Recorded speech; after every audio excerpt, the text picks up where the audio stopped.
கையில் எடுத்துக்கணும், காணிக்கு வச்சுட்டு கேட்குது. அதே மாதிரி இவங்க வந்து எடுக்கிறது பண்றதில்ல, அங்கேயே எடுத்து வச்சுக்கோங்க. வருதா என்ன கேட்குறது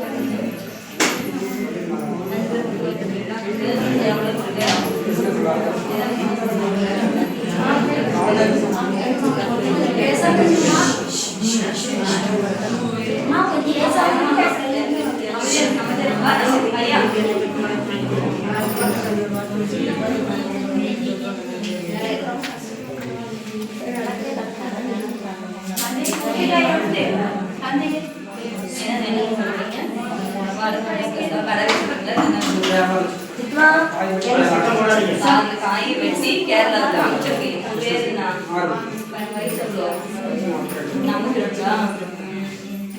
எப்படி அப்படின்னா முன்ன ஓரளவுக்கு பரவாயில்ல சாமி, சரியா? இப்போ கொஞ்சம் மந்தமாக இருக்கிற மாதிரி இருக்கு. அது எதனாலன்னு சொல்லிட்டு நம்மளுக்கே தெரியல, சரியா? இதுதான் என்ன காரணம் அப்படின்னா ஒரு கந்திஷ்டி தான் காரணமே தவிர மற்றது ஒன்றும் இல்லை. சரியா போயிடும். நான் சொல்ற மாதிரி செய்யுங்க. எல்லாம் சிறப்பாக அமையும். பிடிச்சிட்டு பார்க்கலாம்.